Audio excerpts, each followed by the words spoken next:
मंगलमय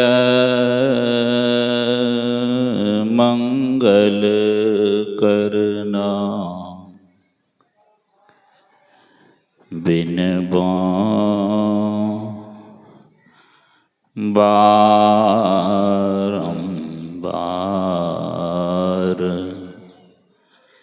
बिन बारंबार।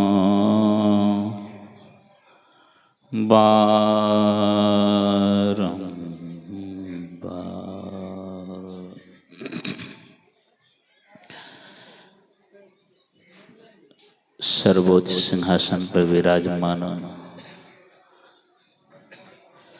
सर्वक्षण स्मरणीय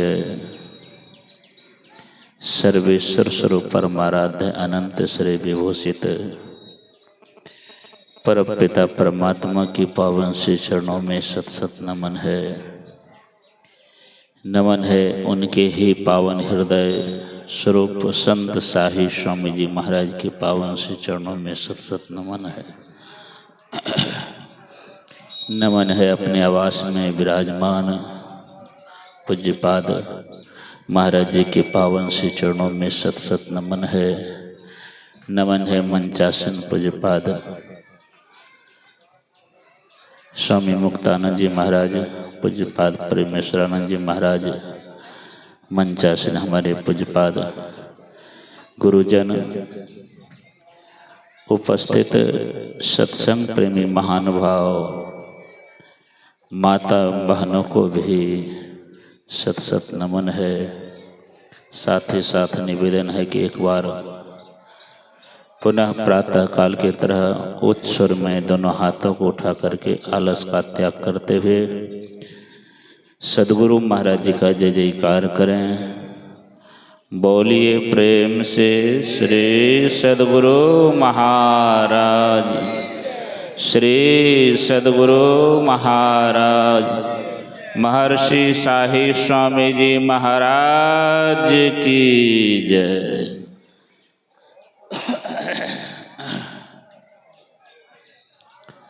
आज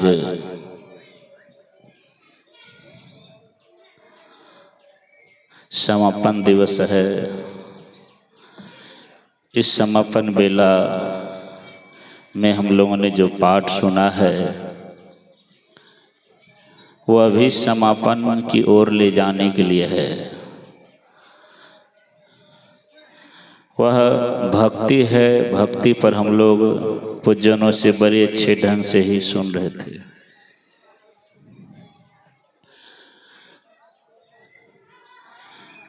प्रातः काल भी हम लोग कल्याण की बातों की मुक्ति के संबंध में सुन रहे थे और अंतिम पाली में भी भक्ति संबंधी बातों को पूज्यनों से सुन रहे हैं।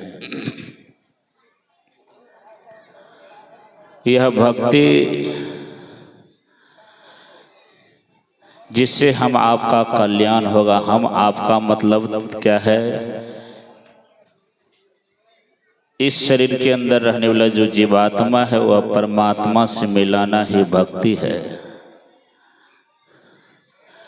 और परमात्मा से मिलाना है तो भक्ति एक माध्यम है। तो आप इसके लिए क्या करें? तो सबसे पहले भी सुन रहे थे क्या करना पड़ेगा? तो सबसे पहले आपको सत्संग का सहारा लेना पड़ेगा, क्योंकि वह संसार में कोई रास्ता नहीं है जिस पर चल करके कोई इस पूर्णता को कोई प्राप्त कर ले। संसार में नहीं है। वह भक्ति का रास्ता जो है हम सबों का अंदर में है। उस रास्ते के बारे में पता करना चाहते हैं तो आप संसार में कहीं भी चले जाइए, कल्याण की बातों को आप नहीं सुनेंगे। क्यों? कि जब तक संतों का संग नहीं करेंगे, सत्संग नहीं करेंगे, तब तक भक्ति के पथ का जो लाभ है वो कहीं भी मिलने वाला नहीं है। लोग तीर्थ में जाकर के लाभ लेना चाहते हैं, लेकिन तीर्थ का भी लाभ कब होता है? लोग देख लीजिए, एक नहीं सैकड़ों बार तीर्थ गए, बहुत धाम गए, बहुत तरह का अनुष्ठान भी किया, लेकिन असंतुष्ट होकर के आ गए, संतुष्टि नहीं मिली। कोटि कोटि तीर्थ करे, कोटि कोटि करे दान, जब लग संत न से ये, तब लग सरे न एको काम। जब तक संत जीवन में नहीं है तो भक्ति के पथ पर जरा सा भी लाभ आपको प्राप्त नहीं होगा, चाहे कितना हो अनुष्ठान कर लीजिए। क्योंकि वह भक्ति का रास्ता जो है, संसार में कोई किसी के बल पर वह नहीं चल सकता। वह रास्ता कैसा है, उस रास्ते के बारे में आप सत्संग में आते हैं तब तो पता है। अगर सत्संग में नहीं आते हैं तो आपको कुछ भी पता नहीं चलेगा। वह इतना सूक्ष्म है, इतना साकरा है, उस रास्ते पर अगर चलना चाहते हैं तो आंखें को बंद करने पड़ेंगे सबसे पहले, तो बिना संतों से सजुक्ति जाने। भक्ति का मार्ग कैसा है? झीना है। झीना मतलब समझते हैं ना? भक्ति का मार्ग अति साकरा नहीं। कैसा साकरा है? लोग कहते हैं बस हम भक्ति करे छी, बहुत भक्ति करे छी, बहुत रात दिन हम भक्ति में लगल रहे छी। नहीं, अब भक्ति रात दिन लग जाए,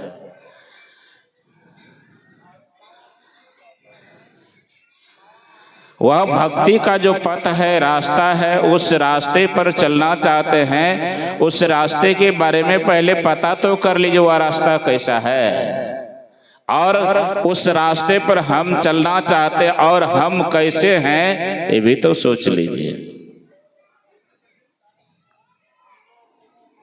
भक्ति का मार्ग अति साकरा। राई 10 में, राई किसको कहते हैं? सरसों को। और सरसों कितना छोटा होता है, देखें कि नहीं देखें? कहा उदाहरण देने के लिए दे करके कहा कि राई 10 में भाग, सरसों का एक दाना देख लीजिए कितना छोटा होता है, उसको भी 10 भाग कर दिए, उसका जो एक हिस्सा हुआ कितना सूक्ष्म होगा, कोई बता सकते हैं? कोई भी? ये भी ठीक उदाहरण नहीं है, संत मगध ये भी उदाहरण एक समझाने के लिए आपको बतलाया गया। और उसमें कौन प्रवेश करेगा? शरीर लेकर के फूल प्रसाद अगरबत्ती और भी संसार के कोई वस्तु लेकर के जाएगा, कहेंगे हम तो भक्ति कर रहे हैं। अब भक्ति का रास्ता कितना साकरा है, कितना सूक्ष्म है, सो देख लीजिए। जब तक संतों के हवाले आप अपने आप को नहीं करेंगे तब तक भक्ति के पथ पर आप एक कदम आगे नहीं बढ़ सकते। इसलिए सदगुरु महाराज ने क्या कहा? संत मता बिनु गति नहीं। साफ साफ शब्दों में सदगुरु महाराज ने संसार में सभी जगह घूर करके देख लिया। स्कूल से जब निकले भक्ति के पथ पर एक कदम आगे बढ़ने के लिए बहुत जगह गए, लेकिन जीवन में संत जब तक नहीं मिले तब तक तृप्ति नहीं, संतुष्टि नहीं। तब सदगुरु महाराज ने संतुष्ट होकर के तब साफ साफ शब्दों में कह दिया, संत मता बिनु गति नहीं। और सुनो सकल दे कान, कान खोल करके सुन लो। जो चाहो उद्धार को अगर उद्धार पाना चाहते हैं, कल्याण पाना चाहते हैं, कान खोल करके सुन लो। जो चाहो उद्धार को तो बनो संत संतान।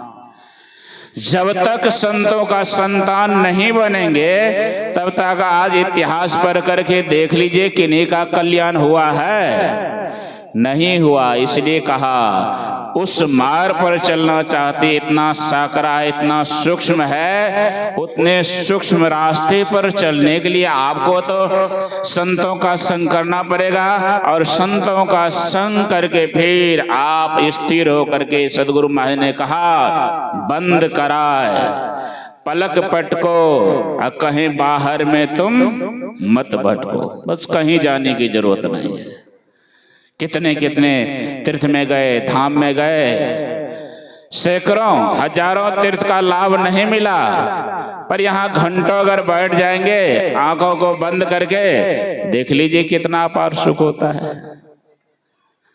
उस रास्ते के बारे में पता कैसे होगा?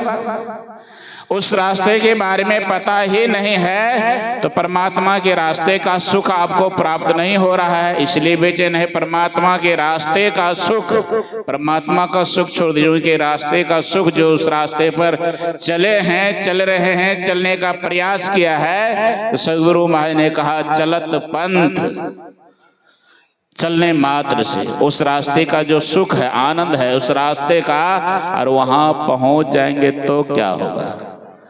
उस सुख का बखान यहाँ कोई वर्णन कर सकता है? कोई नहीं कर सकता है। उस रास्ते पर चलने के लिए कहा, उस रास्ते पर कैसे चलेंगे आप? इतने आसान से चल जाएंगे?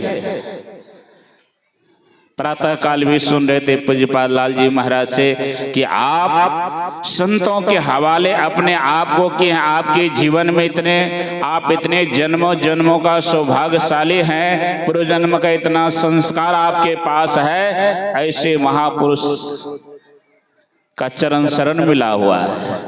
ऐसे महापुरुष के पावन श्री चरण में बैठने का आपको सौभाग्य मिला है, सत्संग सुनने का सौभाग्य मिला है। ये पक्ष ध्यान साधना शिविर का नाम भी सुनने के लिए आपको ये सौभाग्य आपको प्राप्त हुआ है। नाम भी साधारण बात नहीं है, किन्हीं को दे भी पता नहीं, ध्यान भी होता है, सत्संग भी है, परमात्मा भी है, जीवात्मा भी है, ये भी पता नहीं है। ऐसे भी मनुष्य आपको इतने आसान से इतने कुछ जानकारी प्राप्त हो गई, इससे क्या पता चलता है? जन्मों जन्म का तो संस्कार है, बस उस फल से वंचित हैं, और उस फल से वंचित रहेंगे तब तक जब तक एक सत्संग का लाभ लेने के लिए आप तैयार नहीं रहते। सुबह सुन रहे थे पूज्य स्वामी फुलेंद्र वासे, जिन्होंने भंडारा दिया, भंडारा दे करके, तिरकुल बाबू कहते ना, भंडारा दे करके स्वयं कहा कि बाबा भंडारा तो दे रहे हैं, भंडारा दिए हैं, आगे भी देंगे, लेकिन हमारे अंदर में जो अवगुण है, जो सभी भंडारा देने के बाद भी वह लाभ से हम वंचित रहेंगे, तो कहा कि आप ही प्रार्थना कीजिए जो अवगुण है वो हमारे अंदर से समाप्त हो जाए। देख लीजिए, आप सत्संग में आते हैं, सत्संग में बैठते हैं, एक सत्संग में जाइए और एक सत्संग का अगर आप लाभ ले लेंगे तो जीवन में अगर सैकड़ों सत्संग किए हैं तो सैकड़ों सत्संग का कितना लाभ होगा। लेकिन एक सत्संग का लाभ के लिए क्या करना पड़ेगा? एक सत्संग में एक बार भी गए हैं, ऐसा नहीं कि आप मांस खाते हैं, मछली अंडा शराब खा। एक बार बुलंद आवाज में जय जयकार कीजिए, खड़े हो जाइए, बोलिए प्रेम से हेलो हेलो। श्री सद्गुरु सारे तीर्थ धाम आपके चरणों में, हे गुरुदेव प्रणाम आपके चरणों में, सारे तीर्थ धाम आपके चरणों में, हे गुरुदेव प्रणाम आपके चरणों में, हे गुरुदेव प्रणाम आपके चरणों में।